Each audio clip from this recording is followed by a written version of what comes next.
Hi, everybody. I'm Dan Wells. I write horror, fantasy, and science fiction, and I talk about games on the internet. Today we are back to Fiasco. Fiasco is a one shot game that is designed to produce an entire story in 2 to 3 hours with no preparation and no game master. And that story is kind of like a Coen Brothers movie, small time caper that goes disastrously wrong. People who desperately want something and are willing to go to any lengths to get it. One of my very favorite games, top 5 role playing game for me, no question. And perfect for playing at parties, playing at conventions, just a pick up, hey, we're bored, what are we going to do? There's 4 or 5 of us. Fiasco. So, I've got another review, and I'll link to that. You can go read that. This review is going to be talking about the Fiasco Playset Anthology Volume 1. Now, there is not a ton of use for this particular book series, the playset anthologies, anymore, because honestly, you can spend, I think it's $5, it might even be less than that, and get the Fiasco app. And the Fiasco app has all of the playsets that are included in all of the anthologies, and you can just run them. Done. But it could absolutely be worth your while to have them in physical form. I find that it is much easier to play out of a book than to play off the app. Plus, I enjoy giving money to game companies that I like. So it was worth it to me to buy a few of the anthology sets, even though they cost more than the app, because they're easier to use and they help keep the company that I like running. So hooray for that. Anyway, what these playset anthologies are is, so the way Fiasco works is in playsets. You will have a playset includes a specific kind of pitch. Like, here's the basic story or setting or environment. And then there are 4 tables per playset. Relationships, locations, objects, and needs. And of those, relationships and needs are by far the most important. And so the first phase of the game shows you using all of these tables to construct a scenario and to figure out who the people are, how they know each other, what they want, and what they're going to do in order to get it. And so what the playsets are they just different selections of those. So let's have a look at this while the green screen goes bananas. There is a touring rock band, Gangster London, The Last Frontier, Lucky Strike, Flyover, Reconstruction, Mana Hotel, all of these other ones. And they are really, there's a lot of variety in here. So one of the ones that I like the best in this one, I have played Dragon Slayers multiple times, including at like World Builders charity events and things like that. Dragon Builders is a Fiasco scenario that is designed to replicate like the worst excesses of an old school Dungeons and Dragons scenario, where you're all kind of overpowered characters going into a dungeon crawl. So let's take a look at that one real quick. Dragon Slayers! Check out that awesome picture.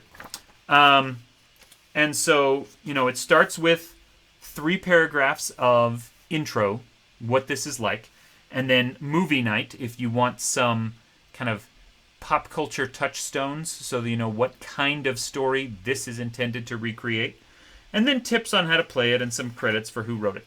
So then relationships. These are things, the tables are all done in 6 chunks that have 6 sub-chunks. So relationships, number 1 is family and romance, 2 is adventure, 3 is magic, culture, fellowship, and war. So let's say that, you're going through and you decide you're going to give somebody a culture relationship. Then the subset of that is people who are from the same non-human race, elf, dwarf, etc. Tribe mates, worshippers of the same god, bound by a blood ritual, outcasts, or members of the same guild. And so you will give that relationship to 2 players, and then they know that their characters are kind of bound in some way by that. Then you have needs. Needs to be a hero, needs to crush your enemies, needs to amass a horde, to fly, to rule, to overindulge. So let's say it's to amass a horde. You can give this to any 2 players, because all of these are links between players. And so needs to amass a horde by killing every monster you see, through shady dealings, even if it means nobody else gets a share.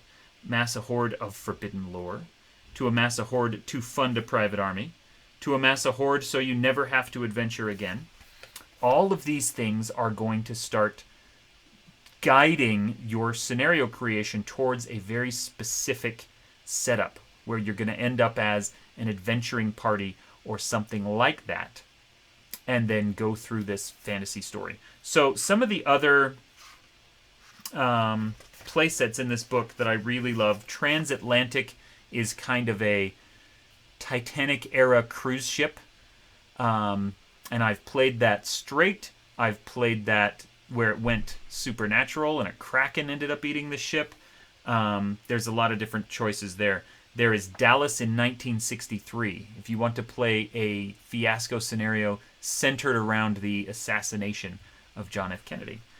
There's London in 1593, if you want to go back into the Middle Ages or the early Renaissance and play through a scenario where Thomas Cromwell or someone like him is going to be murdering and executing members of the royal court. There is a Reconstruction era.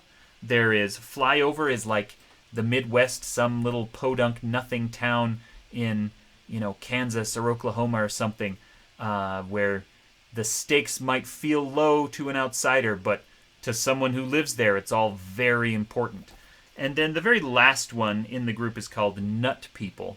And this is one of the more delightful ones, which is entirely about the world of growing and selling nuts. Which, again, just like Flyover, maybe that doesn't seem very important to somebody else, but if that's your whole life, if your character that you create is trying to get rich by selling almonds or walnuts or whatever it is, and competing with other almond or walnut sellers, then things are going to get crazy. So, I love the whole thing. The touring rock band one is just a blast. I've done that one at a convention before. Last Frontier is like up in Alaska, out in the wilderness. There are so many different options here. And it's just a lot of fun. So this is a great purchase. If you think Fiasco sounds like a blast and you've already played through the 4 core scenarios, or maybe you want to skip straight over those 4 core scenarios and go straight to the supernatural Victorian, or not Victorian, but 1920s cruise ship, or you want to go straight to the Dragon Slayers, or you want to be gangsters in London, this is a supplement for you. So anyway, check it out, and I hope you love it. My name is Dan Wells, and this has been my review of the Fiasco Playset Anthology Volume 1. Thank you very much for watching. You are awesome.